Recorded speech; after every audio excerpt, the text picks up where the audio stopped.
নমস্কার, life with Shipra চ্যানেলের আরেকটি ভিডিওতে আপনাদের সকলকে স্বাগত। আজকে খুব কমন একটা রেসিপি বানাচ্ছি, বরবটির ভর্তা। এটা আপনারা অনেকেই অনেক রকমভাবে বানিয়ে থাকেন, বাট আমি যেভাবে বানাচ্ছি, যে প্রসেসে বানাচ্ছি, একবার বানিয়ে দেখুন, খুব ভালো টেস্ট হয়। প্রথমেই বরবটিটা আমি কুকারে সেদ্ধ করে নিচ্ছি নুন আর জল দিয়ে। আপনারা চাইলে ভাপিয়েও নিতে পারেন। তারপর কড়াইয়ে তেল গরম করে একটা শুকনো লঙ্কা, এখানে কাঁচা লঙ্কাও অ্যাড করা যায় কিন্তু আমি দিইনি, আপনারা ঝাল অনুযায়ী দিতে পারেন। আর বেশ খানিকটা রসুন, গোটা রসুন নিয়ে ভালো করে লাল করে ভেজে পেঁয়াজ নিয়ে নিয়েছি। এবার পেঁয়াজটাকেও ব্রাউন করে ভেজে নেব, কিন্তু রসুনটা বেশি পরিমাণে নিতে হবে, রসুন কম নিলে চলবে না।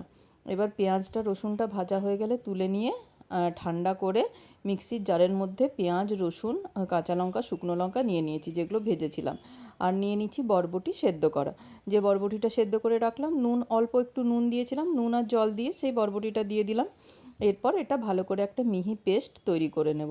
দেখুন আমার মিহি পেস্ট করা হয়ে গেছে। তারপর আবার কড়াই গরম করে কড়াইয়ে তেল দিয়ে 2 চামচের মতো তেল দিয়েছি আর 1 টিস্পুনের মতো কালো জিরে ফোড়ন দিয়েছি। এবার কালো জিরে থেকে যখন গন্ধ বেরিয়ে আসবে, তখন বরবটির যে পেস্টটা আমি বানিয়ে রেখেছি সেটা দিয়ে দেবো।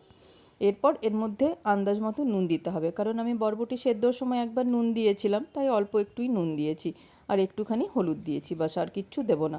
এরপর এটাকে খুব ভালো করে রান্না করতে হবে যতক্ষণ পর্যন্ত না যে জলটা এক্সট্রা আছে সেটা একদম মরে যায়। জল শুকিয়ে একদম শুকনো শুকনো হয়ে যাবে, তখনই কালারও চেঞ্জ হয়ে যাবে, তখন দেখবেন হয়ে গেছে। আমার যেমন হয়ে গেছে বরবটির ভর্তা। এরপর আর কিছুই না, ওপর থেকে একটু সর্ষের তেল আর শুকনো লঙ্কা দিয়ে পরিবেশন করলেই হবে। আপনাদের যদি আমার ভিডিওটা ভালো লেগে থাকে তাহলে অবশ্যই আমার চ্যানেলটা সাবস্ক্রাইব করে দেবেন, আর ফেসবুক থেকে দেখলে পেজটা ফলো করে দেবেন। আপনাদের ধন্যবাদ।